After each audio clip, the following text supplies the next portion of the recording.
Okay, hello everyone. Uh, Today I decided to put a few different diagonal Slimestone machines all into one video because they kind of didn't fit their own video. So this is just going to be just kind of an introductory to diagonal Slimestone and some of the stuff that I've done. So I'll try to leave Lightmatics for most of these, for instance these two and also this one probably, and this one. But these two are probably just way too simple that you could just do them yourself. So I guess we could get started on this side. So this is the diagonal extended piston, which basically just pulls a extended piston. I thought that this was kind of cool and some people might need it. If you want to like have slime here and you want something to crash with push limit, it might be useful for like diagonal trenchers, which is that, which I'm working on. The second one here, we can actually take a look. This is the diagonal instant wire. So this can be pulled in this direction and also this direction. They should be quite simple to build. I'll kind of fly around them just so that you can get a rough idea of how to build them. Yeah, here you can't go 2 blocks because you're directly at push limit, but you can just go 1 block every other time, and then that's kind of the redstone block pattern, and yeah, that should work.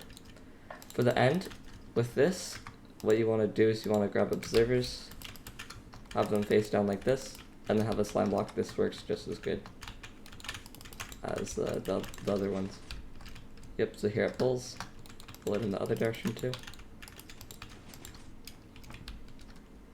Yep, okay. So that's that. The next thing that we can move on to is this. So this is the timed diagonal TNT system. So this would be used for something like a bedrock picker, a light zero bedrock picker. So you start by moving it to the side here, which we can do, where is it? Here, I think. Okay, let's push it to the side first. So there we go. And then push it forwards. Everything is getting aligned, so now it's up against the trapdoor, gets aligned against that trapdoor, and then it blows up. So yeah, that's the precise TNT system. Obviously it keeps an extra TNT, but it shouldn't be that far. Like, it's kind of far away from the, what do you call it? The TNT that you would use, so it should be fine in most cases. Thought that'd be kind of interesting. This one is the diagonal trencher, which, so yeah, this is basically it's an improved version of the trencher from Comet's Poorman Quarry. So you can see it goes down. This one's actually waterproof, by the way, so it would actually be ideal for a trencher. You just add an extra block and then put a glass there. Also, yeah, if you do the trencher, make sure not to use a wooden trapdoor because that will burn. That's also another flaw with Comet's Quarry. But yeah, we can see this being moved forward. So you move the front bit first. Let's move it to the side. Okay, and now let's move it forward. And now you can see that it's a piston ahead. I also made a segment to move this piston forward, but it's not that hard to do. Anybody could really do that. Just have like a, or at least what I did, was I had an observer here with a fly machine that just crashes 2 blocks ahead, and then after that, this would pull all of this. So if this was the fly machine, I guess, the fly machine would crash, oh no wait, yeah, the fly machine is like this. So if the fly machine was like this, it could just fly into here, and then afterwards it would move these 2 blocks forward. And it would push the piston along, of course. So yeah, that's what I did for mine with the diagonal trencher. Obviously you would want to activate this multiple times and stuff. But yeah, I just kind of thought that that was kind of cool because it's just a movable tunnel bore.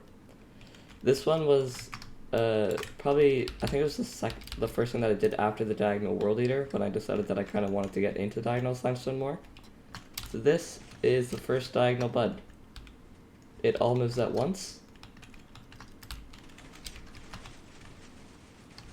And basically we use a extending bud here so that it would activate these front machines. Then afterwards the front machines would pull this segment forward, and with the buds attached, it yeah, kind of goes together. So that's the diagonal bud. Okay, and this is the final one. This is based off of this, but I made a diagonal TNT system. So here you can see, it all dupes at once.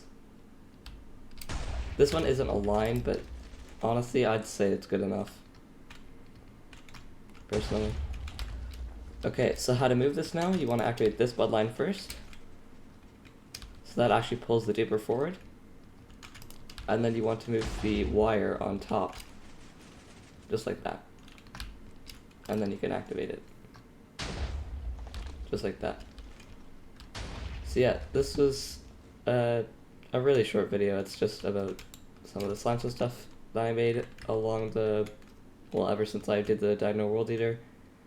But yeah, I'm probably gonna do a little bit more Diagonal Slimestone. Also, if you couldn't already tell, a lot of this machinery is kind of directed towards the process of a diagonal quarry, which I started to make, but I'm just kind of procrastinating it now because I'm really lazy and I have a lot of school and stuff.